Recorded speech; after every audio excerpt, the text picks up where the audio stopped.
بسم اللہ الرحمن الرحیم وبہ نستعین الحمد للہ رب العالمین والصلاة والسلام علی سید المرسلین وعلی آلہ وصحبہ اجمعین ومن تبعہم بإحسان الی یوم الدین. اعوذ باللہ من الشیطان الرجیم. بسم اللہ الرحمن الرحیم. اہدنا الصراط المستقیم صراط الذین انعمت علیہم غیر المغضوب علیہم ولا الضالین. آمین. وقال تعالی فی قول المؤمنین دعاء حیث قال ربنا لا تزغ قلوبنا بعد اذ ہدیتنا وہب لنا من لدنک رحمہ انک انت الوہاب. رب اشرح لی صدری ویسر لی امری واحلل عقدۃ من لسانی یفقہوا قولی. محترم حاضرین، جیسا کہ اعلان ہوا اور آپ نے سنا کہ آج کی یہ مجلس جو وقفوں کے ساتھ کئی نشستوں پر انشاءاللہ مشتمل ہوگی، وہ ایک تربیتی پروگرام کی حیثیت رکھتی ہے. اس سلسلے میں جس موضوع یا کتابچے کو بطور درس اور تربیت کے اختیار کیا گیا ہے وہ شیخ محمد بن عبد الوہاب رحمہ اللہ کا مشہور رسالہ یا چھوٹی سی کتاب جس کا نام القواعد الاربعہ ہے. اس رسالے کی روشنی میں آج کے اس تربیتی پروگرام کا انعقاد ہوا ہے. ہمیں گفتگو کے آغاز سے پہلے اپنے طور پر کوشش کرتے ہوئے اللہ سے دعا کرنی چاہیے کہ رب العالمین اس مجلس میں شریک ہونے کے اس عمل کو ہمارے لیے مخلصانہ دینی عمل بنائے، کہ ہمارے اندر اخلاص ہو اور اس اجتماع کا ہمیں بھرپور فائدہ ہو دنیا میں اور آخرت میں. اللہ تعالیٰ نے جس طرح دین کے نام پر ہمیں یہاں حاضر ہونے اکٹھا ہونے کی توفیق بخشی، اسی طرح پروردگار ہمیں جنت الفردوس میں بھی اکٹھا کر دے. القواعد الاربعہ جیسا کہ میں نے ذکر کیا، یہ شیخ محمد بن عبد الوہاب رحمہ اللہ کا مشہور رسالہ ہے. شیخ محمد بن عبد الوہاب رحمہ اللہ کی شخصیت ماضی قریب کہنا چاہیے. ان کی ولادت 1115 ہجری میں ہوئی اور وفات درعیہ میں، ولادت عیینہ شہر میں ہوئی تھی اور وفات جو ہے وہ درعیہ میں سن 2006 ہجری میں ہوئی. اگر آپ شیخ محمد بن عبد الوہاب رحمہ اللہ کی شخصیت کا مطالعہ کریں، ارد گرد دیکھیں، تو ایک طرف ہم کو یہ بھی نظر آئے گا کہ بہت سارے لوگ نہ صرف مسلمان کہلانے والے لوگوں میں وہ جو بدعتی ہیں، وہ جو قبر پرست ہیں، وہ تو شیخ محمد بن عبد الوہاب رحمہ اللہ کی مخالفت کرتے ہی ہیں. یہود و نصارہ اور غیر مسلمین کا ایک بڑا طبقہ شیخ کی شخصیت کو نشانہ بناتا ہے، ان پر مختلف قسم کے الزامات عائد کرتا ہے. یہاں تک کہ آج کل جو مسلمانوں کے خلاف عالم اسلام میں کچھ مخصوص قسم کے الزامات عائد کیے جاتے ہیں، انہیں بھی کوشش کی جاتی ہے کہ اس کی بنیاد یا سمجھ لیجئے کہ اس کا پھیلاؤ اور فروغ شیخ محمد بن عبد الوہاب کی دعوت اور اس کی فکر سے منسوب کرنے کی کوشش کی جاتی ہے. جبکہ کوئی آدمی اگر انصاف پسندی کے ساتھ آپ کی شخصیت، آپ کی دعوت اور آپ کی دعوتی زندگی، کردار اور فکر و مزاج کا مطالعہ کرے تو حیرت زدہ رہے گا کہ اسے نظر آئے گا کہ یہ سراسر جھوٹے الزامات ہیں اور ان کی شخصیت کو بدنام کرنے کی کوشش کی جاتی ہے. یہی میں ایک اشارہ یہ بھی کرنا چاہتا ہوں کہ دعوتی میدان میں آپ دیکھیں گے کہ انبیاء کرام علیہم الصلاۃ والسلام کا درجہ سب سے اونچا ہے. وہ جتنے اعلیٰ تھے اتنی ہی بڑی مخالفتیں بھی کی گئی. جناب محمد رسول اللہ صلی اللہ علیہ وسلم کی شخصیت پوری انسانیت میں سب سے کامل، سب سے بہترین، سب سے جامع، اور آپ کی دعوت قیامت تک کے لیے، آپ کی دعوت اور شریعت اللہ رب العالمین نے مقرر کی. تو آپ کی مخالفت آپ دیکھیں گے دنیا میں سب سے زیادہ ہوتی رہی. جب آپ نے دعوت پیش کی ابتدا سے لے کر ہر دور میں آپ کے مخالفین پائے جاتے رہے، آپ کے خلاف مختلف قسم کے شکوک، شبہات، الزامات کا استعمال کرتے رہے. تو یہ میں ایسا سمجھتا ہوں کہ مخالفین جتنی حق کے مخالفین کسی شخصیت کی جتنی مخالفت کرتے ہیں، یہ اس کی مقبولیت اور اس کی اثر انداز ہونے کا اتنا بڑا سرٹیفکیٹ اور سند ہے. شیخ محمد بن عبد الوہاب رحمہ اللہ، میں عرض یہ کرنا چاہتا ہوں، ان کی تفصیلی سیرت کا موقع نہیں ہے، میں یہ عرض کرنا چاہتا ہوں کہ آپ کی شخصیت اور دعوت کو اگر آپ پڑھیں گے تو دیکھیں گے کہ جس ماحول میں عرب کے ریاض کے پڑوس میں قریب میں یہ اویائنا شہر تھا جہاں آپ کی ولادت ہوئی. آپ نے آنکھیں کھولی، وہاں انتہائی شدید قسم کی گمراہیاں پھیلی ہوئی تھیں، ہر قسم کا شرک تھا. مسلمان کہلانے والے طبقوں میں صرف آج کی طرح قبر پرستی نہیں، اس سے بھی بڑھ کر کچھ مورتیاں، کچھ غاروں کو، کچھ مقامات کو ہم تھان کہلے میں، مزارات و مشاہد کہلے میں لوگوں نے اپنی ضرورت اور مشکل کشائی کا مرکز اور مرجع بنا رکھا تھا. مسلمان کہلانے کے باوجود ان میں عجیب قسم کی خرافات اور بدعات، دین کی حقیقی تصویر غائب تھی، توحید مجروح تھی، نامعلوم سی ہو گئی تھی. کچھ علماء جو پائے بھی جاتے تھے، جو جانتے بھی تھے، ان کی ہمت نہیں ہوتی تھی کہ عوامی طبقات میں شرک کو شرک کہیں، بدعت کو بدعت کہیں اور سچائی کی دعوت و تبلیغ کا کام کریں.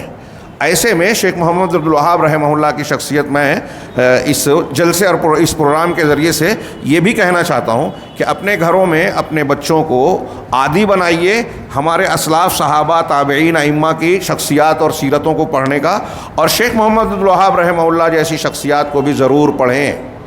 اس سے ہمیں بہت کچھ دروس، عبرتیں، ہدایتیں، زندگی کو صحیح ڈھنگ سے جینے کا انداز ملتا ہے. ہمارے بزرگان دین، کامیاب دعات جو گزرے ہیں، ان کی زندگیاں پڑھنے سے ہمیں حوصلہ ملتا ہے، زندگی کے بہت سارے حقائق معلوم ہوتے ہیں، اللہ رب العالمین کی سنتوں کا علم ہوتا ہے، حوصلہ ملتا ہے. اور شیخ محمد الوہاب رحمہ اللہ کی زندگی میں بھی بڑے اتار چڑھاؤ ہے. جب آپ نے دعوت دی، بچپن سے ہی آپ کے ذہانت، آپ کے قرآن و حدیث پر گہری نظر اور حق کو پہنچانے کا جذبہ بہت واضح انداز میں نظر آتا ہے. ان کو بعض بستیوں سے نکالا گیا، جیلا وطن کیا گیا، پڑھنے کے زمانے ہی میں کچھ کتابیں لکھی، اپنے اساتذہ کو ٹوکا بولا اور بہت سارے مقامات پر اصلاحی کام کیے. بصرہ میں رہتے ہوئے کتاب التوحید لکھی، جو آپ کی کتابوں میں سب سے زیادہ مشہور اور شاندار اور اثر انداز ہونے والی کتاب ہے. آپ کی دعوت کو اگر اس کے نتائج کو آپ دیکھیں تو بلا شبہ یہ ماننے پر مجبور ہوں گے کہ اس بجا طور پر علماء کرام، کبار علماء، انہیں مجدد کہتے ہیں، مجدد دین اور شیخ الاسلام کا لقب دیتے ہیں. یہ ایسے ہی نہیں ہے جیسے ہمارے یہاں لوگ بلا وجہ لوگوں کو القاب بانٹتے ہیں. شیخ محمد الوہاب رحمہ اللہ کی دعوت انبیاء اور خاص طور سے نبی کریم صلی اللہ علیہ وسلم کی دعوت کا عکس نظر آتی ہے، بالکل نبی کے منہج پر. آج ہمارے یہاں بہت ساری دعوتیں ہیں، ان دعوتوں کو، ان کے اعمال کو، ان کے نتائج کو دیکھیے، اور شیخ محمد بن عبد الوہاب رحمہ اللہ کی دعوت، اس کے اعمال اور نتائج کو دیکھیے تو آپ کو زمین و آسمان کا فرق نظر آئے گا. میں ایسا مانتا ہوں، بلکہ بیان کرنا چاہتا ہوں کہ تحریک اہل حدیث پوری اسلامی تاریخ میں سب سے زندہ تحریک رہی ہے. اسے تحریک کہنے پر اب کچھ لوگوں کو اعتراض ہے، میں نے بس عرف میں جو استعمال ہوتا ہے کہہ دیا. تو اہل حدیث کی جو فکر مزاج رہا ہے، قرآن و حدیث کی جو دعوت رہی ہے، اس کو دعوت کہنا چاہیے. تو دعوت حق جو رہی ہے، اس دعوت کا پوری اسلامی تاریخ میں جو اثرات دکھیں گے، اس میں ایک سنگ میل شیخ محمد عبد الوہاب رحمہ اللہ کی دعوت نظر آتی ہے کہ اللہ تعالیٰ نے اس دور کے لیے ان کو چنا تھا گویا. اور میں یہ کہہ سکتا ہوں، اور آپ اس کی تحقیق کیجئے، کہ آج کے دور میں پورے عالم اسلام میں آج بہت ساری بعد میں نئی نئی تحریکیں اٹھی، لوگ دعوے کرتے ہیں اسلام پسندی، اسلام کے قیام کا. شیخ محمد عبد الوہاب رحمہ اللہ کی دعوت کے جو اثرات پورے عالم اسلام میں تھے، ہوئے اور ہیں، آج بھی جاری ہیں، وہ کسی اور دعوت کا اس کے مقابلے میں اگر ہم مطالعہ کریں تو اس کا عشر اشیر بھی نظر نہیں آئے گا. میں صرف یہ کہوں کہ آج کی مملکت سعودیہ، سعودی عرب کی جو حکومت ہے، اسے ہم ایک زبان میں یہ بلا شبہ کہہ سکتے ہیں کہ مملکت توحید ہے.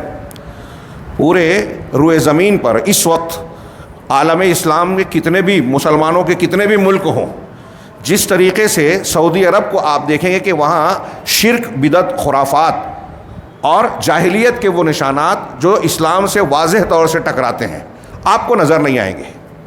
ابھی کچھ خرابیاں، برائیاں ہم دیکھ رہے ہیں اخلاقی قسم کی.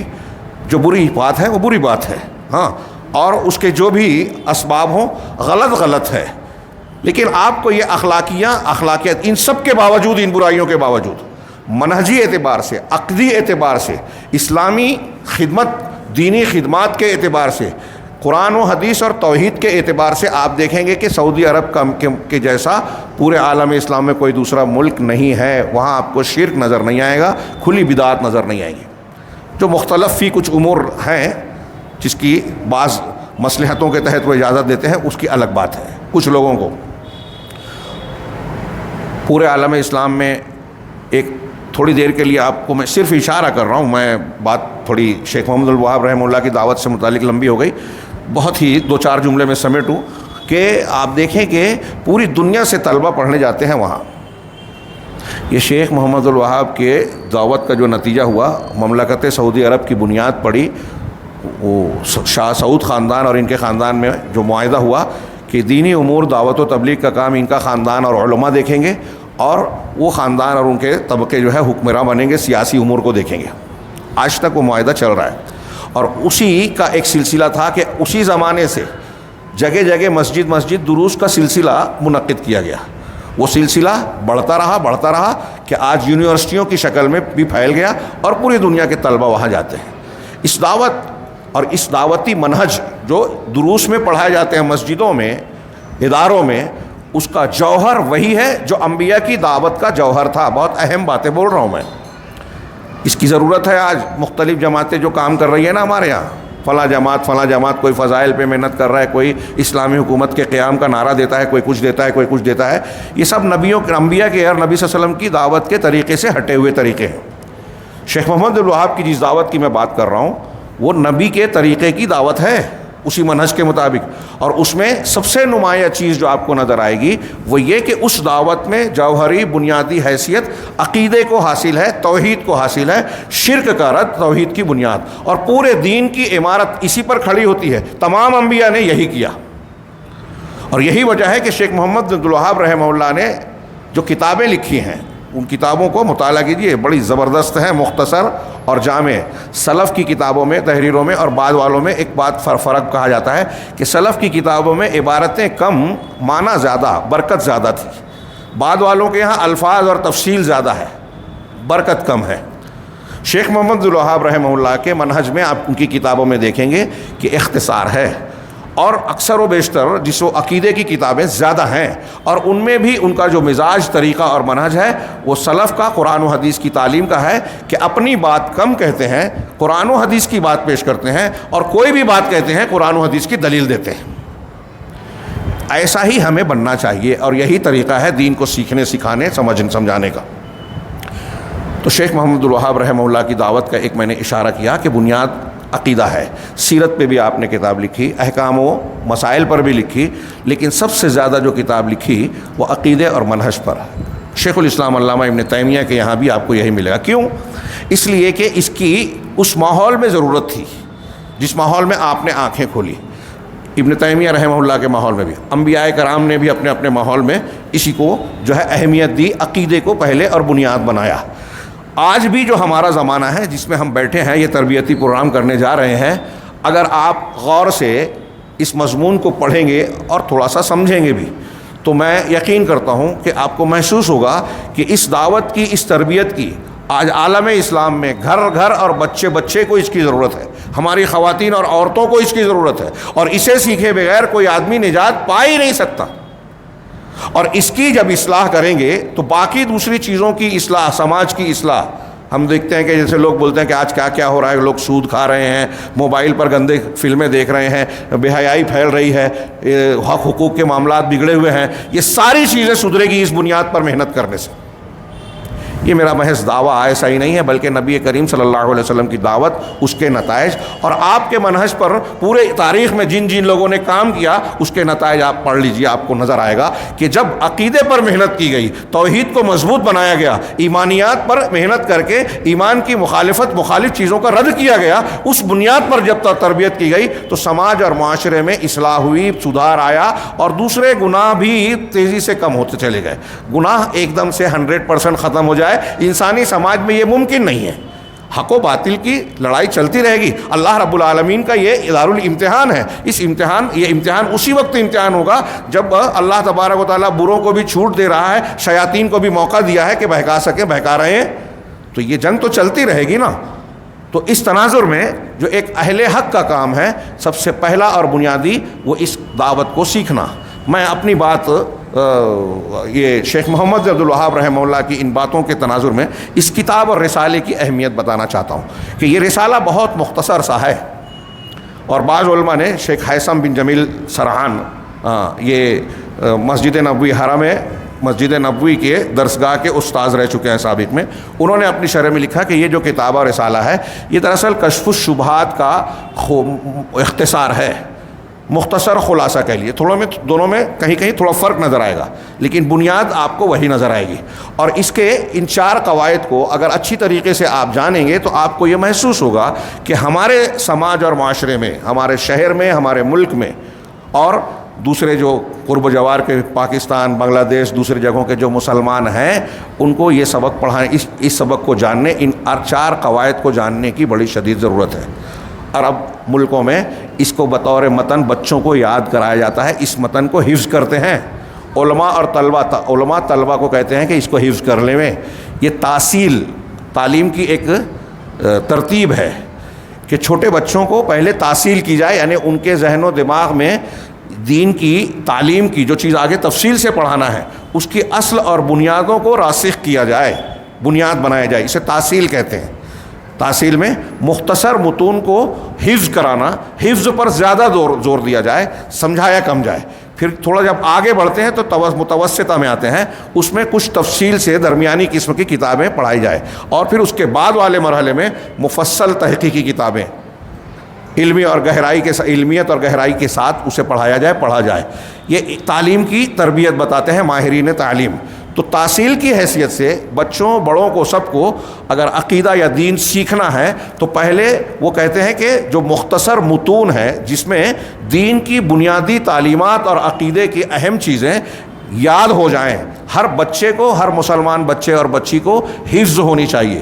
اس لیے عرب دنیا میں، خاص طور سے سعودی عرب، کویت وغیرہ میں زور دیا جاتا ہے کہ یہ کشف الشبہات ہے، یہ شیخ محمد اصول ثلاثہ ہے، اور یہ القواعد الاربع ہے۔ اس قسم کے متون کو، اور بعض دوسرے علماء کی، قدیم علماء کی متون کو حفظ کرا دیا جائے، یاد کرا دیا جائے۔ عقیدے کی تفصیلات بعد میں آتی رہی ہیں۔ بہرحال ہم اس کتابچے کو شروع کر رہے ہیں، میں نے یہ تمہید کی تاکہ آپ کے ذہن و دماغ میں اس کی اہمیت بیٹھے۔ اگر آپ کو ایسا لگے گا کہ اس میں جو چیزیں آ رہی ہیں وہ ہم نے کسی نہ کسی شکل میں پڑھی اور سنی ہے، کشف الشبہات کا درس ہمارے یہاں ہو چکا ہے اسی مسجد میں، جو جمعرات کا سلسلہ وار درس جاتا ہے، یہ سمجھ لیجیے کہ اس کا خلاصہ ہے، لیکن کہیں کہیں آپ کو استدلال، دلائل اس سے تھوڑے سے مختلف بھی ملیں گے۔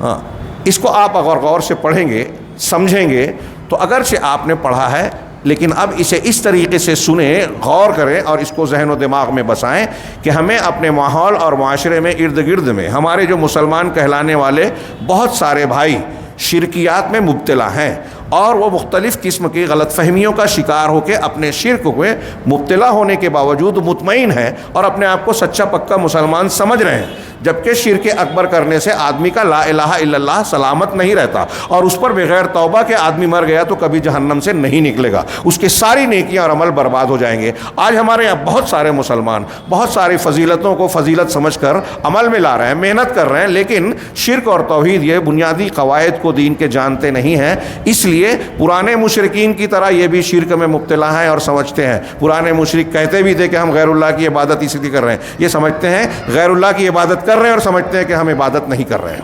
شرک کر رہے ہیں اور سمجھتے ہیں ہم شرک نہیں کر رہے ہیں۔ تو وہ شرک کر رہے ہیں یہ جاننا، اور آپ اور ہم ان کو سمجھا سکیں کہ آپ جو کر رہے ہیں یہ مشرکین مکہ ہی کے جیسا عمل ہے۔ اگر آپ نے یہ سمجھ لیا تو آپ خود بھی اس کو جان جائیں گے، سمجھ لیں گے، اور انشاءاللہ شرک اور باطل سے اپنے آپ کو بچا سکیں گے، اور ہو سکا سمجھ لیا آپ نے تو بہت سارے لوگوں کو آپ سمجھا بھی سکیں گے۔ شیخ محمد عبد الوہاب رحمہ اللہ کی جو القواعد الاربع ہے، دکتور ربیع بن ہادی، شیخ ربیع بن ہادی عمیر مدخلی کی شرح کے ساتھ ہم پڑھیں گے، لیکن شیخ کی شرح سے پہلے جہاں سے انہوں نے شروعات کی ہے عبارت، اس سے پہلے شیخ محمد عبد الوہاب رحمہ اللہ کی 3-4 لائن ابتدائی ہے، جس میں انہوں نے پڑھنے والوں کو دعا بھی دی ہے، بڑی شاندار دعا ہے، میں اس دعا کو پڑھ رہا ہوں۔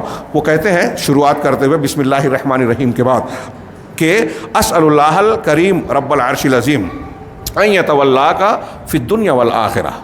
آپ کو اور ہم کو پڑھنے والوں کو دعا دے رہے ہیں کہ میں رب کریم عرش عظیم کے مالک رب کریم سے سوال کرتا ہوں کہ دنیا اور آخرت میں آپ کا والی اور مددگار بنے، آپ کی تولیت کرے، نگرانی کرے، مدد کرے دنیا اور آخرت میں۔ وَأَن يَجْعَلَكَ مُبَارَكًا أَيْنَمَا كُنْتَ، اور تم جہاں کہیں بھی رہو اللہ تمہیں بابرکت بنائے، برکتوں سے نوازے۔ اب یہ برکت کس میں ہوتی ہے، یہ اگر میں بحث کروں جیسا کہ بعض شروحات میں بحث کی ہے تو ہمارا اصل موضوع کے لیے وقت بہت ہی کم پڑ جائے گا۔ تو تم جہاں کہیں رہو مبارک ہو۔ ایک جملہ یہ کہوں کہ مبارک یا متبرک چیز وہی ہوتی ہے جس سے برکت کا حصول کیا جائے جس کو اللہ اور رسول نے متبرک بنایا ہے، دن ہو، چیز ہو، جگہ ہو۔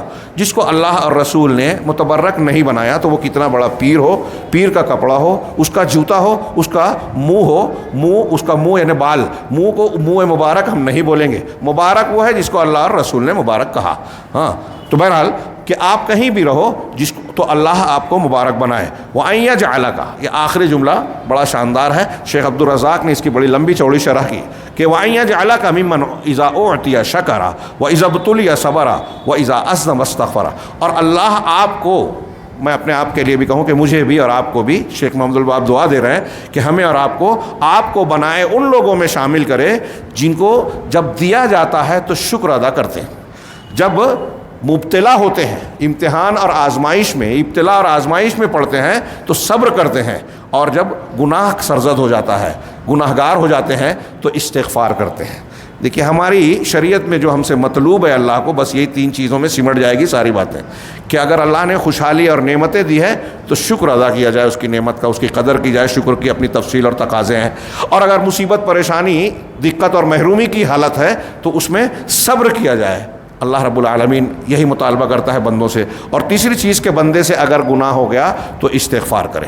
شیخ نے اگلا جملہ کہا فَإِنَّ هَؤُلَاءِ الثَّلَاثُ عُنْوَانُ السَّعَادَةِ، اس لیے کہ یہ تین چیزیں جو ہیں، یہ تین چیزیں کہ آدمی کو ملے تو شکر کرے، پریشان ہو تو صبر کرے، اور گناہ ہو جائے تو توبہ و استغفار کرے، یہ عنوان سعادت ہے، سعادت کا عنوان ہے۔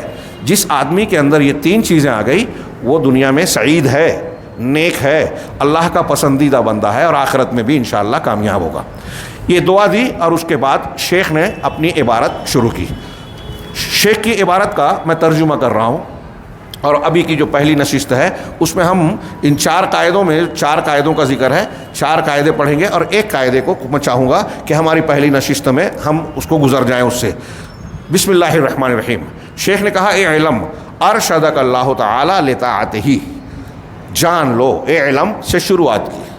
اس پر بھی کافی لوگوں نے کہا کہ آپ قرآن میں دیکھیں گے کہ قرآن میں کئی جگہ اللہ رب العالمین نے یہ لفظ اور یہ تعبیر استعمال کی کہ جان لو، علم حاصل کر لو، اعلم۔ یہ اس مقام پر استعمال کیا جاتا ہے قرآن میں جو استعمال ہوا ہے، اور اہل علم اسی کی اتباع میں، اسی کی پیروی کرتے ہوئے قرآن کی یہ عمل کرتے ہیں اس مقام پر جہاں بہت اہم بات بتا رہے ہیں۔ مقصود ہے کہ پڑھنے والا، جاننے والا اس بارے میں آگاہی اور پوری توجہ اختیار کر کے اپنے آپ کو یہ جان لے کہ مجھے اس سے بھرپور آگاہی حاصل کرنا ضروری ہے، یہ علم ضروری ہے، یہ معلومات ہونی چاہیے جو آگے کہی جا رہی ہے بات۔ تو اللہ آپ کو اپنی اطاعت و فرما برداری کے راستے پر چلائے۔ ارشدہ کا رشد سے ہے، رشد و ہدایت۔ رشد اور ہدایت دو لفظ ہم بولتے ہیں، مختصر میں ان دونوں کا فرق اگر بتاؤں تو ہدایت جو سمجھ لیجئے کہ علم سے متعلق ہے، یعنی آپ کو صحیح بات کا علم ہو، حق معلوم ہو، یہ ہدایت ہے۔ اس کی ضد گمراہی ہے جس کو ہم ضلالت کہتے ہیں، اس کا ترجمہ بھی راہ سے ہی کرتے ہیں۔ اور رشاد، ارشدہ کا جو ہے مصدر رشاد ہے، ہاں اس کا ترجمہ بھی ہم راہ راست یا ہدایت کر جاتے ہیں، لیکن اس کا تعلق عمل سے ہے، اور اس کی ضد جو ہے غوایا ہے۔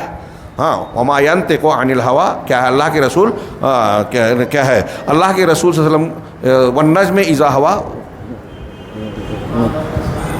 ما ضل صاحبكم وما غوى، دو لفظ ہیں، ما ضل صاحبكم وما غوى، ضل گمراہ ہونا، غوا گمراہ ہونا، بھٹکنا۔ ایک کا تعلق علم سے ہے، ایک کا تعلق عمل سے ہے۔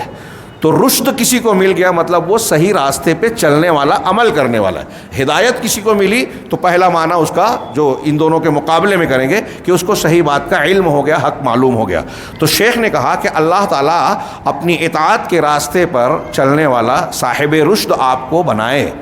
تو آپ نے کہا کیا جاننا ہے؟ ان الحنیفیت ملت ابراہیم، کہ حنیفیت ابراہیمی ملت ہے۔ شرح ہم آگے پڑھیں گے۔ اللہ تعالیٰ نے اس حنیفیت کو اختیار کرنے کا قرآن میں کئی جگہ حکم دیا ہے۔ تو جس حنیفیت کو ہمیں اختیار کرنا ہے وہ کیا ہے؟ وہ ملت ابراہیمی ہے۔ اور وہ کیا ہے ملت ابراہیمی؟ ان تعبد اللہ وحدہ مخلصا لہ الدین، کہ آپ اللہ اکیلے کی عبادت کریں، دین کو اس کے لیے خالص کرتے ہوئے۔ یہ ملت ابراہیمی اور حنیفیت ہے کہ آپ صرف اللہ کی دین کو اس کے لیے خالص کرتے ہوئے عبادت کریں۔ وَبِذَالِكَ أَمَرَ اللَّهُ جَمِيعَ النَّاسِ، اللہ نے تمام انسانوں کو اسی کا حکم دیا ہے۔ وَخَلَقَهُمْ لَهَا، اور سارے انسانوں کو، جنوں کو اسی کے لیے پیدا کیا ہے، اسی کے لیے پیدا کیا ہے۔ یہ بنیاد ہے ہماری تخلیق کی، یہ بنیاد ہے اللہ رب العالمین جو دین شریعت ہم کو دے رہا ہے اس کے تمام تر تعلیمات اور مقاصد کی۔ چنانچہ اللہ تعالیٰ نے فرمایا وَمَا خَلَقْتُ الْجِنَّ وَالْإِنسَ إِلَّا لِيَعْبُدُونَ، میں نے جن و انس کو محض اس لیے پیدا کیا کہ وہ میری ہی عبادت کریں، عبادت میں مجھے خاص کریں۔ تفصیل ہم آگے پڑھیں گے، شرح میں یہ ابھی میں متن پڑھ رہا ہوں۔ ہاں، شیخ نے کہا فَإِذَا عَرَفْتَ أَنَّ اللَّهَ خَلَقَكَ لِعِبَادَتِهِ، جب آپ نے یہ بات جان لی کہ اللہ تبارک و تعالیٰ نے آپ کو اپنی عبادت کے لیے ہی پیدا کیا ہے، یہ بالکل واضح ہے۔ میں نے جب ترجمہ کیا تو سب سوچ رہے ہوں گے کہ یہ تو بہت مرتبہ روز سنتے ہیں۔ ہاں، تو جب یہ جانا تو اب اس کا جاننے کا تقاضا کیا ہے؟ فَاعْلَمْ أَنَّ الْعِبَادَةَ لَا تُسَمَّى عِبَادَةً إِلَّا مَعَ التَّوْحِيدِ۔ تو اب اس بات کا بھی علم رکھیں، گانٹھ باندھ لیں۔ پھر سے فَاعْلَمْ کہا، اچھی طرح ذہن و دماغ میں یہ بسا لیجئے، یہ جان لیجئے کہ عبادت نہیں کہلا سکتی مگر توحید کے ساتھ۔ جب آپ کے عقیدے اور عمل میں توحید ہوگی تبھی عبادت کہلائے گی۔ اگر آپ کے عقیدے اور عمل میں شرک آ گیا جو توحید کی ضد ہے تو آپ کتنی بھی عبادت کر لیں عبادت نہیں ہوگی۔ شرح ہم آگے پڑھیں گے۔ فَإِذَا كَمَا أَنَّ الصَّلَاةَ لَا تُسَمَّى صَلَاةً إِلَّا مَعَ الطَّهَارَةِ، جیسے نماز نہیں کہلاتی، نماز کو نماز نہیں کہا جائے گا مگر طہارت کے ساتھ۔ ایک آدمی نماز پڑھے، رکوع سجدہ سب کچھ کرے، لیکن اگر اس نے وضو نہیں کیا، اگر اس کا غسل ٹوٹا ہوا ہے تو اس کی نماز نہیں ہوگی۔ ٹھیک اسی طرح سے شیخ کہہ رہے ہیں، مثال دیے کہ اگر ایک آدمی شرک کر رہا ہے اور کتنی بھی عبادت کر رہا ہے تو اس کی عبادتیں بیکار ہے۔ شیخ نے آگے کہا فَإِذَا دَخَلَ الشِّرْكُ فِي الْعِبَادَةِ فَسَدَتْ، چنانچہ جب عبادت میں شرک داخل ہو گیا تو پوری عبادت خراب ہو گئی، بگڑ گئی، فاسد ہو گئی۔ کالحدث اذا دخل فی الطہارۃ افسدھا، جیسے حدث جب طہارت میں داخل ہو جائے تو طہارت ٹوٹ جاتی ہے، ختم ہو جاتی ہے۔ ایک آدمی وضو سے ہے، پیشاب کر لیا، پاخانہ ہو گیا یا ہوا خارج ہو گئی جو ناقض وضو کہلاتے ہیں تو اس کا وضو ٹوٹ گیا۔ تو جیسے حدث سے وضو یا طہارت ٹوٹ گئی، فاسد ہو گئی، ایسے ہی شرک سے عبادت ٹوٹ جاتی ہے، جیسا کہ اللہ تبارک و تعالیٰ نے ارشاد فرمایا۔ دیکھیے شیخ محمد الوہاب کا یہ طریقہ ہے، کوئی بات بھی کہہ رہے ہیں دلیل دے رہے ہیں۔ ما کان للمشرکین ان یعمروا مساجد اللہ، مشرکین کے لیے یہ روا نہیں ہے، یہ ٹھیک یعنی ان کے لیے روا نہیں ہے، مطلب ایسے مشرک ایسے ہو ہی نہیں سکتے کہ اللہ کی مسجدوں کو تعمیر کریں، آباد کریں، صرف اللہ کی عبادت کرتے ہوئے اللہ کی مسجدوں کو تعمیر کریں۔ مشرک کا یہ کام نہیں ہے۔ شاہدین علی انفسہم بالکفر، وہ یہ جو کرتے ہیں کہ مسجدوں کو آباد نہیں کرتے، اپنے اس عمل سے اپنے آپ پر کفر کے عمل کی کفر کی گواہی دیتے ہیں۔ اولئک، اب یہ جو شرک کرتے ہیں، کفر کر رہے ہیں، تو اس کا نتیجہ بنا رہے ہیں جو بات کہی کہ اولئک حبطت اعمالہم، کہ یہ وہی لوگ ہیں جن کے اعمال برباد ہو گئے۔ اللہ تعالیٰ کے اس فرمان سے نوٹ کرنے والی بات ہے کہ کافروں کے بھی کچھ نیک عمل ہوتے ہیں، ہاں تبھی تو برباد ہو رہے ہیں، لیکن کفر اور شرک جب آ گیا تو ان کی وہ نیکیاں، ان کی وہ اطاعت فرما برداریاں برباد ہو گئیں، جیسا کہ قرآن کہہ رہا ہے وَفِي النَّارِ هُمْ خَالِدُونَ۔ اور جب یہ بربادی والی چیز کفر کی انہوں نے اختیار کی تو ایک تو نیکیاں ضائع ہو گئیں، ختم ہو گئی، اور یہ طے شدہ حتمی فیصلہ ہے کہ وہ جہنم میں ہمیشہ رہنے والے ہیں، جہنم میں ہمیشہ رہیں گے۔ کتنی بڑی بات ہے یہ، ہاں آپ اور ہم آج ہمارے سماج میں، میں یہاں ایک جملہ آپ کو خاص طور سے کہہ دوں کہ ہمارے یہاں یہود، نصارہ اور غیر مسلموں کی طرف سے مسلمانوں کے خلاف جو کوششیں ہو رہی ہیں، یہ اچھی طرح دماغ میں بٹھائیے، میں جو کہہ رہا ہوں گہری اسٹڈی رکھتے ہیں وہ لوگ، گہری اسٹڈی. آج ہمارے ہاں جو قبر پرست نہیں بول رہے ہیں وہ مخالفین، جو سنگھ پریوار کے لوگ ہیں، کلپس آ رہی ہے کچھ چیزیں اسلام کی، وہ ہم کو بتا رہے ہیں، مسلمانوں کو بتا رہے ہیں کہ آپ کے یہاں تو ایسا ہے. ابھی قبر پرستی پہ اعتراض وہ کر رہے ہیں. تو یہود و نصارہ اور غیر مسلم طبقوں کی طرف سے ایک خاص چیز پر جو فوکس کیا جاتا ہے نا، وہ اسلامی عقیدے کو مسلمانوں کے ذہن و دماغ میں کمتر بنانا ہے. جملے کو یاد رکھیے، بات کو یاد رکھیے کہ مسلمان کے ذہن و دماغ میں عقیدے کی اہمیت نہ رہ جائے. جب آپ کے دماغ سے عقیدے کی اہمیت ختم ہو گئی تو آپ کے اندر دینی غیرت نہیں رہے گی، غیرت مر جائے گی. یہ میں نے کہا ذہن و دماغ میں لکھیے اور اپنے بچوں کو اس اعتبار سے سکھائیے، پڑھائیے. ابھی جو چھوٹی چھوٹی روز خبریں آتی ہیں، کل حافظ عبدالتواب صاحب نے مجھ سے منماڑ سے فون کر کے ایک سوال کیا کہ ایک شخص نے، مسلمان ہے، غیر مسلموں کی مورتی کے سامنے جا کے آرتی اتاری، تو اس کے بارے میں کیا حکم ہوگا. اب جب اس سے پوچھا گیا کہ آپ نے یہ عمل کیا، یہ ابھی کل پرسوں کا واقعہ، یہ آپ کے منماڑ میں ایک مسلمان نے کیا. کلیان کا بتایا، ابھی پتہ چلا کہ وہاں غیر مسلم کو بلا کے کچھ اسکول میں کچھ کام کروایا، انہوں نے اپنے اعتبار سے اس کا افتتاحی کارروائی کی. وہ حضرت جماعت اسلامی کے ہیں، مسجد اہل حدیث میں نماز پڑھتے ہیں، لوگ جماعت اہل حدیث پر اعتراض کر رہے ہیں. اب وہ مسجد اہل حدیث میں اگر نماز بھی پڑھتے تو ان کو اتنا عقیدہ تو سیکھنا چاہیے تھا، لیکن ہم دیکھ رہے ہیں کہ سیکھنے میں ہمارے یہاں بھی کتنا شوق ہے. لوگ سمجھتے ہیں ہم کو بڑی معلومات ہے، لیکن آپ دیکھیں گے کہ ان کے عمل میں، ان کی باتوں میں، میں نے بہت سارے اپنی جماعت کے لوگوں کو دیکھا کہ بعض ایسے جملے بولتے ہیں جو عقیدہ توحید کے خلاف ہیں، انہیں پتہ ہی نہیں ہے اور سمجھ بھی نہیں رہے ہیں، معلوم ہی نہیں ہے. تو یہ جو آرتی اتارا، اس سے پوچھا کہ کیوں کیا، تو کہا کہ میں نے سمجھا کوئی خاص بات نہیں ہے. میں اسی بات کو کہہ رہا ہوں یہاں اس تناظر میں. شیخ محمد الوہاب رحمہ اللہ کی ابتدائی جو تمہیدی کلام ہے قواعد سے پہلے، وہ کتنے اہم ہے، آج بھی اس کی کتنی شدید ضرورت ہے کہ ہمارا ایک نوجوان جاتا ہے گنپتی کے جلوس میں شریک ہو جاتا ہے، کاندھا دیتا ہے، وہ جو طواف کرتے ہیں، ٹپری کھیلتے ہیں، کیا کھیلتے ہیں، وہ عبادت ہے، بیچ میں مورتی ہوتی ہے، وہ دائرہ دائرہ گھوم کے وہ عبادت کرتے ہیں. ہمارے کچھ مسلمان اس میں شریک ہوتے تھے، آج کل تو ہندو ہی روک رہے ہیں. وہ کہہ رہے ہیں کہ یہ لوگ آ کے ہماری پوترتا کو بھنگ کر رہے ہیں، پاکیزگی کو ختم کر رہے ہیں. کتنی الٹی بات ہے. آپ یہ خود گندے ہو رہے ہیں.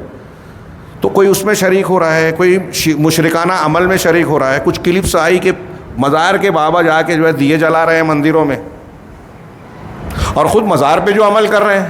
تو ایک تو وہ رونا رو رہے ہیں ہم کہ بہت سارے مسلمان کہلانے والے مزاروں پہ، مشاہد پہ وہ عمل کر رہے ہیں جو کفار مکہ کا شرک تھا، ہے،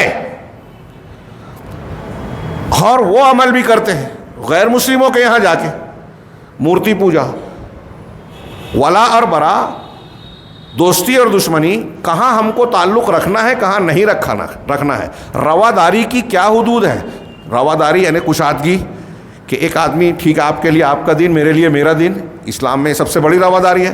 لیکن رواداری کا، یکجہتی کا یہ مطلب ہرگز نہیں ہے کہ آپ اپنے عقیدہ توحید سے تنازل اختیار کریں اور اپنے عقیدے میں شرک کو داخل کر لیں عمل میں، کسی کو خوش کرنے کے لیے، دوستی کا مظاہرہ کرنے کے لیے. اگر آپ نے توحید چھوڑ دی تو آپ مسلمان رہے ہی نہیں. پھر کیوں آپ الگ ہیں ان سے؟ ان کا دھرم قبول کر کے ان میں شامل ہو جائیے، بہت خوش ہوں گے. اگر آپ کو انہیں خوشی کرنا ہے اللہ کو ناراض کر کے، تو پھر آپ امتحان میں کہاں ہیں؟ اگر یہ امتحان ایسے ہی ہے تو سیدنا ابراہیم علیہ السلام کو، انبیاء کو اپنے گھروں، اپنے وطن کو چھوڑنے کی ضرورت کیوں پڑی؟ کیوں صحابہ کرام کو کاٹا گیا، مارا گیا، گھر سے نکالا گیا، پریشان کیا گیا، گھر میں تپتی ریت تک جو ہے ان کو ستایا گیا، ان کو تذیتیں دی گئی، گھسیٹا گیا؟ یہی تو جھگڑا تھا نا. اب ہمارے یہاں لوگ اسی کو نہیں سمجھ رہے ہیں، اور کیا سمجھتے ہیں کہ ہم ایک طرف مسلمان بھی ہیں، توحید کو بھی مان رہے ہیں، اور غیر مسلموں اور شرکیہ چیزوں میں شریک ہو گئے، تہواروں میں جا کے شامل ہو گئے تو بھی چل جائے گا. میرے بھائیوں، میں جو یہ بات پھر سے بولا مجھے معلوم ہے کہ وقت کم ہے، لیکن کچھ لوگ سمجھتے ہیں کہ غیر ضروری.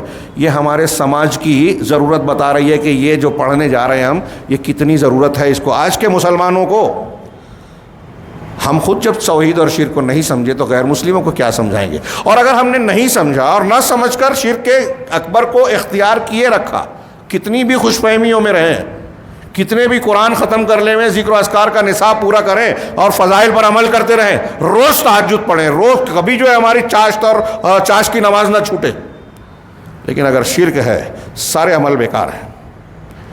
ہاں یہ کہنا نا کہ جیسے طہارت میں حدث آ گیا تو طہارت ٹوٹ جاتی ہے، ایسے ہی اگر آپ کے عقیدے اور ایمان میں شرک آ گیا تو آپ کا ایمان ٹوٹ گیا، لا الہ الا اللہ سلامت نہیں رہا. اور اگر اسی حال میں موت ہو گئی تو کوئی کتنا بھی عمل کرنے والا رہا ہو وہ جہنم میں پکا جائے گا اور کبھی نہیں نکلے گا. یہ آگے آ رہا ہے ہمارے سبق میں.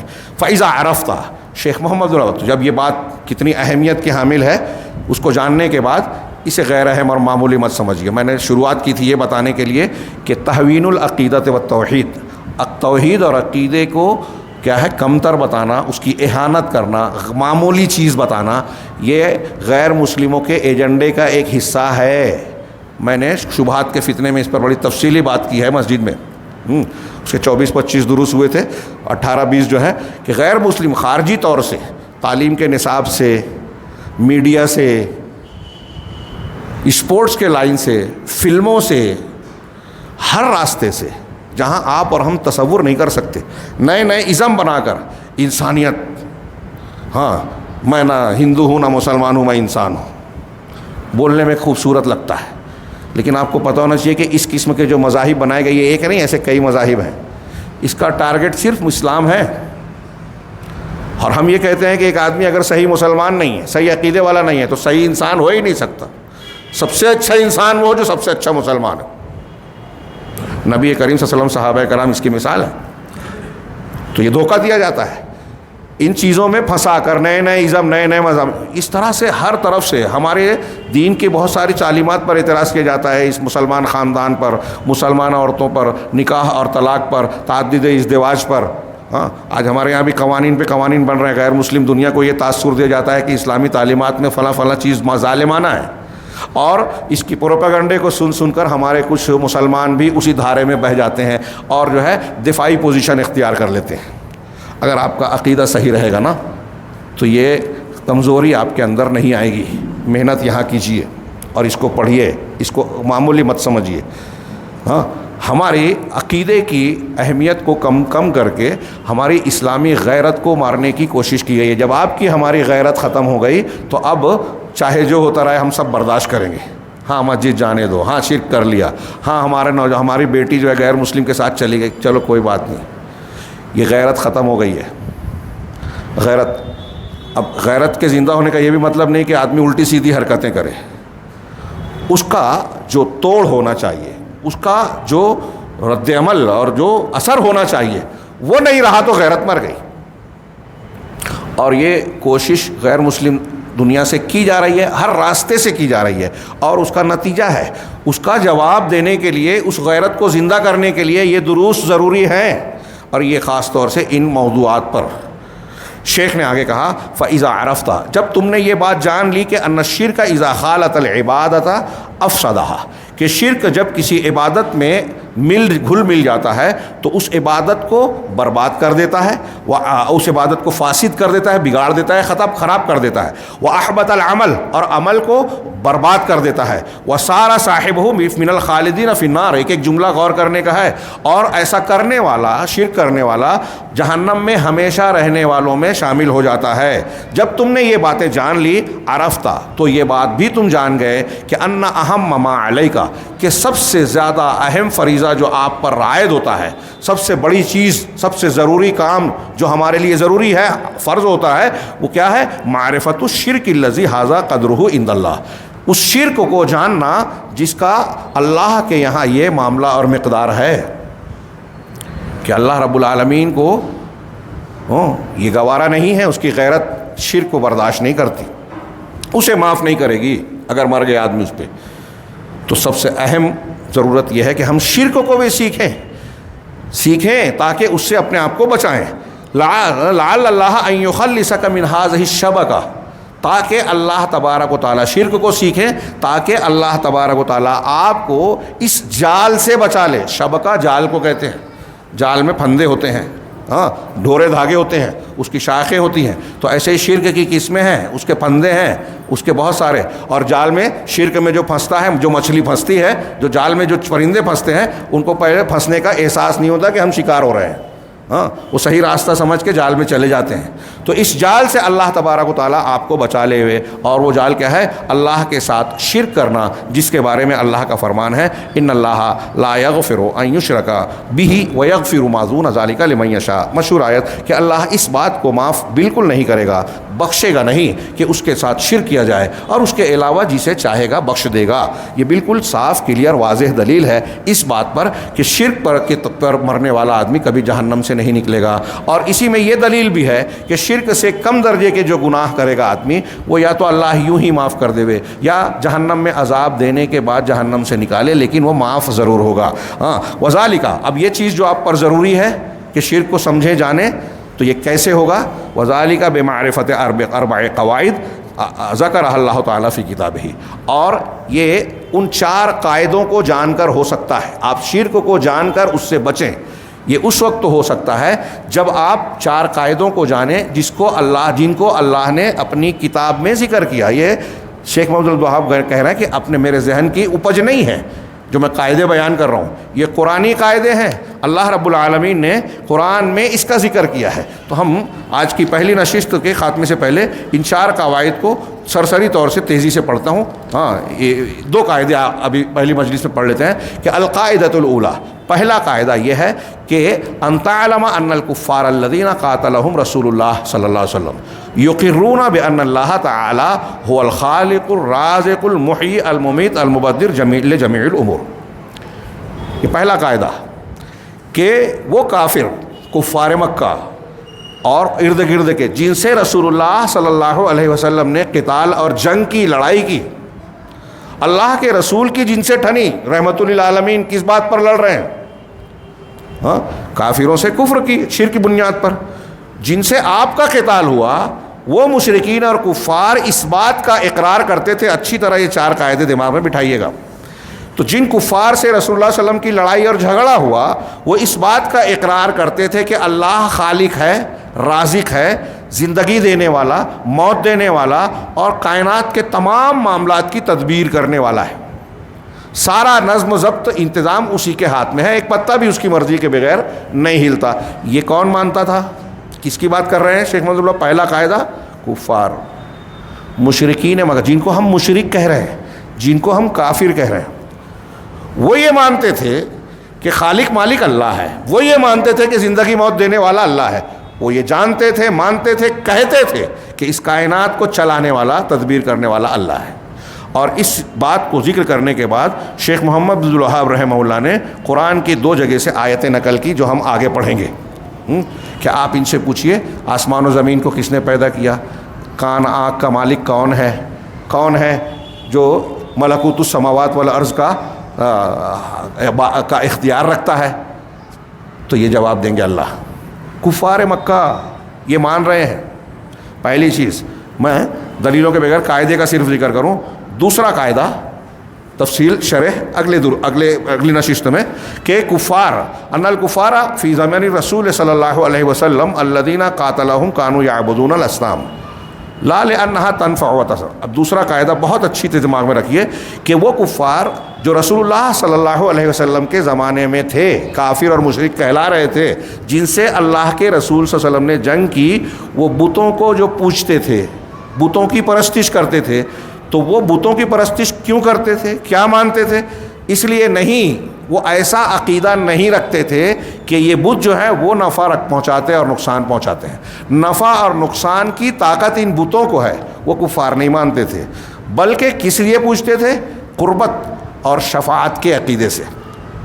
قربت اور شفاعت، یعنی آگے آ رہا ہے قرآن میں اللہ نے کہا کہ وہ یہ کہتے تھے کہ ان کی پرستش ہم اس لیے کر رہے ہیں کہ یہ ہم کو اللہ سے قریب کریں گے. تو ایک تو رسائی چاہتے تھے، دوسرا یہ کہ یہ ہمارے اور اللہ کے درمیان سفارشی اور واسطہ ہے. یہ عقیدہ تھا.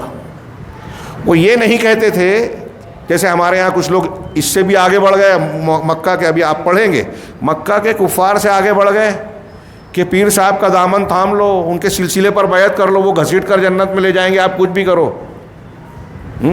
لوگوں کا حق مار لو، جوئے کی بھٹی جوئے کی جو ہے بیٹ چلاؤ، شراب کی بھٹی چلاؤ، سود خوری کا دھندا چلاؤ، شرک کرو، بدعت کرو، نماز مت پڑھو، روزہ مت رکھو، پیر صاحب بچا لیں گے. پھر یہاں یہ عقیدہ کہ اتنے نجبہ ہوتے ہیں، ان کے اوپر جو ہے وہ اتنے کتب ہوتے ہیں، کتب کے اوپر ابدال ہوتے ہیں، ابدال کے اوپر جو ہے غوث ہوتا ہے، اور وہ سب میٹنگ کر کے کائنات کا نظام چلا رہے ہیں. یہ تو کفار مکہ بھی نہیں مانتے تھے. شیخ عبد القادر جیلانی ہاتھ اٹھا کے لوح محفوظ میں موت لکھی ہے، مٹا کر زندگی لکھ دیا، مرا ہوا لڑکا زندہ ہو گیا. ایک عورت کو جو اللہ تعالیٰ نے ایک بھی بیٹا نہیں لکھا تھا، شیخ عبد القادر ضد کر لیے تو کہا کہ میں نے ایک بھی نہیں لکھا ہے، تو 2 بیٹا کہہ رہا ہے. کہا آپ 3 دینا پڑے گا. کہا ایک نہیں لکھا ہے تو 3 کہہ رہا ہے. 7 تک چلے گئے اور 7 بچہ دینا پڑا. انا للہ و انا الیہ راجعون. اللہ رب العالمین کی اس سے بڑھ کر میں سمجھتا ہوں کوئی گستاخی ہو ہی نہیں سکتی. وما قدر اللہ حق قدری، اللہ کی قدر پہچانی ہی نہیں. یہ کفار مکہ بھی اللہ کے بارے میں ایسا برا عقیدہ نہیں رکھتے تھے. یہ آگے بڑھ گئے ہیں ہمارے زمانے کے لوگ. تو شیخ کہہ رہے ہیں کہ مکہ کے کافر جن سے اللہ کے رسول صلی اللہ علیہ وسلم نے جنگ کی، لڑائی کی، کیا جھگڑا تھا، وہ اپنے بتوں کے بارے میں یہ عقیدہ نہیں رکھتے تھے کہ ہمارے یہ بت نفع نقصان پہنچاتے ہیں، بلکہ یہ عقیدہ رکھتے تھے کہ یہ بت ہمارے اور اللہ کے درمیان واسطہ ہے، سفارشی ہیں. یہ بت اللہ تبارک و تعالیٰ سے ہم کو قریب کرنے کا بہترین ذریعہ ہیں. وہی انہم یقولون، اور وہ یہ ہے کہ وہ کہتے تھے کہ ما دعوناہم وتوجہنا الیہم الا لطلب القربۃ والشفاعۃ عند اللہ. وہ کہتے تھے کہ ہم ان کو جو پکارتے ہیں اور ان کی طرف جو توجہ کرتے ہیں تو صرف اس لیے کہ ان کے ذریعے سے اللہ کے یہاں شفاعت اور قربت حاصل کریں. نرید من اللہ لا منہم. وہ کہتے تھے کہ ہم اصل میں چاہتے اللہ سے ہی ہیں، ان سے نہیں چاہتے. بتوں کو پوج ضرور رہے ہیں لیکن چاہتے کس سے ہیں؟ اللہ سے. ان بتوں سے نہیں مانگ رہے ہیں، ان کو ذریعہ بنا کے اللہ سے مانگ رہے ہیں. بہت اچھی طرح دماغ میں بٹھائیے. یہاں شاعر یہاں تک کہتا ہے کہ اللہ کے پڑھنے میں وحدت کے سوا کیا ہے، جو کچھ ہمیں لینا ہے لے لیں گے محمد سے. یہ مکہ کے کفار سے بھی زیادہ بدعقیدہ اور بڑے مشرک ہوئے کہ نہیں ہوئے جو ایسا مانتا ہے؟ مکہ والے کہہ رہے ہیں کہ ہم جن کو سفارشی مانتے ہیں، جن کو کفار مکہ کہا جاتا ہے، جن کو سفارشی مانتے ہیں ان کو دینے والا نہیں مانتے، ان کے ذریعے سے اللہ سے مانگ رہے ہیں، ان سے نہیں مانگ رہے ہیں. تو کہا ولیکن بشفاعتہم، لیکن ہم اللہ سے مانگ رہے ہیں ان بتوں کی سفارش شفاعت کے ذریعے سے. چنانچہ 2 باتیں کہی، ایک قربت کی، ایک واسطے کی، دونوں کی دلیل دی. فدلیل القربہ والذین، اللہ تعالیٰ کا یہ فرمان قرآن کی آیت نقل کی محمد عبد الوہاب رحمہ اللہ، دونوں بات قرآن سے کہی ہے. والذین اتخذوا من دونہ اولیاء ما نعبدہم الا لیقربونا الی اللہ زلفیٰ، کہ جن لوگوں نے اللہ کے سوا دوسرے اولیاء کو اپنا نگراں اولیاء والی مالک بنا لیا ہے، ہاں وہ کہتے کیا ہے کہ ہم ان کی عبادت نہیں کرتے مگر صرف اس لیے کہ یہ ہم کو اللہ تک پہنچنے کے لیے قربت کا ذریعہ بن جائیں، اللہ سے قریب تر کر دیں. ان اللہ یحکم بینہم فیما ہم فیہ یختلفون، کہ اللہ تعالیٰ یہ جو اختلاف کر رہے ہیں نا اس کے بارے میں اللہ تعالیٰ ہی فیصلہ کرے گا. ان اللہ لا یہدی من ہوا کاذب کفار، یقیناً اللہ تبارک تعالیٰ جھوٹے اور ناشکرے کو ہدایت نہیں دیتا. ودلیل الشفاعہ، یہ دلیل یہ جو بیان کی یہ دلیل شفاعت ہے کہ بتوں کو جو پوج رہے ہیں، دلیل قربت، وہ قربت چاہنے کے لیے پوج رہے ہیں. قرآن کہہ رہا ہے یہ ہم نہیں کہہ رہے ہیں، قرآن کہہ رہا ہے. اور دوسرا کہ وہ شفاعت کے لیے کرتے تھے، اس کی دلیل قرآن کی ایک آیت دی کہ اللہ تعالیٰ نے سورہ یونس میں فرمایا وَيَعْبُدُونَ مِن دُونِ اللَّهِ مَا لَا يَضُرُّهُمْ وَلَا يَنفَعُهُمْ، کہ یہ اللہ کے سوا ان کی عبادت کرتے ہیں ان چیزوں کی ما لا يضرهم، جو ان کو نقصان نہیں پہنچا سکتے، ولا ينفعهم، اور نہ ہی نفع اور فائدہ پہنچا سکتے ہیں. وَيَقُولُونَ، اور کہتے کیا ہیں؟ یہ جو ان کی عبادت کر رہے ہیں جن نفع نقصان کے مالک نہیں ہیں، جو نفع نقصان پہنچا نہیں سکتے، تو پوچھ کیوں رہے؟ وہ کہتے کیا ہیں؟ ہؤلاء شفعاؤنا عند اللہ، یہ جو جن کو ہم پوج رہے ہیں نا یہ اللہ کے پاس ہمارے سفارشی ہوں گے. شیخ محمد عبد الوہاب نے اس آیت کو نقل کر کے یہ کہا وَكَمْ مِن مَوْضِعٍ فِي الْقُرْآنِ يَدُلُّ عَلَى هَذَا، اور قرآن کی متعدد جگہیں ہیں، کئی مقامات ایسے ہیں، کتنے مقام ہیں جہاں یہ دلیل موجود ہے، یعنی اللہ تعالیٰ نے یہ بات بیان کی ہے. پھر شیخ محمد الوہاب آگے کہتے ہیں کہ شفاعت 2 طریقے کی ہوتی ہے، ایک شفاعت منفیہ، ایک شفاعت مثبتہ. وہ شفاعت جس کی قرآن نے نفی اور رد کیا ہے، اور ایک وہ شفاعت جس کا اثبات کیا ہے. یہ سمجھنا بھی اس لیے ضروری ہے کہ ہمارے یہاں جو لوگ بدعقیدہ ہیں اور سفارش کا وہ عقیدہ رکھتے ہیں جو کفار مکہ کا تھا، وہ دلیل میں وہ سفارش پیش کرتے ہیں جو قرآن و حدیث میں ثابت ہے. ہاں، والدلیل قولہ تعالی، اور اللہ تعالی اس بات پر دلیل، اللہ کہہ رہے ہیں شفاعت منفیہ وہ ہے جس کو غیر اللہ سے طلب کیا جائے ایسے امور میں جس کی طاقت اللہ کے سوا کوئی نہیں رکھتا. شرع آگے آئے گی. ہاں، دلیل اللہ تعالیٰ کا یہ فرمان ہے کہ یا ایھا الذین آمنوا، اے ایمان والو، انفقوا، خرچ کرو، مما رزقناکم، جو کچھ ہم نے تمہیں دیا ہے اس میں سے، ہاں، من قبل ان یاتی یوم لا بیع فیہ ولا خلہ ولا شفاعہ، ایسے دن کے آنے سے پہلے جس میں نہ لین دین ہوگا، نہ کوئی دوستی ہوگی اور نہ ہی سفارش ہوگی، سفارش نہیں چلے گی. ہاں، والکافرون هم الظالمون، اور کافر ہی ظالم ہے. یہ اللہ نے اس آیت میں شفاعت نہیں ہوگی یعنی شفاعت کی نفی کی. ایک شفاعت مثبتہ ہے جس کو ثابت کیا گیا ہے قرآن و حدیث میں، اور یہ وہ شفاعت ہے جو اللہ سے طلب کی جائے، اور جس کو اللہ تبارک و تعالیٰ اجازت دے کے سفارش کرنے کے لیے کہے گا نا، وہ دراصل مکرم ہوگا اللہ کے یہاں، وہ شفاعت کے ذریعے سے اس کی عزت دی جائے گی، اور جس کے لیے سفارش ہوگی اس کے اللہ تبارک و تعالیٰ اس کے قول و عمل سے راضی ہوگا، اور یہ سفارش جو ہوگی اللہ کی اجازت کے بعد ہوگی. اجازت کے بغیر وہاں کوئی کچھ سفارش نہیں کر پائے گا، جیسا کہ قرآن میں ہے من ذا الذی یشفع عندہ الا باذنہ، کون ہے جو اللہ رب العالمین کے پاس بغیر اس کی اجازت کے سفارش کرے. شیخ نے کہا فاذا عرفت ھذا فاعرف القاعدۃ الثالثہ، کہ جب تم نے یہ بات جان لی تو اب تیسرا قاعدہ بھی جان جائیے.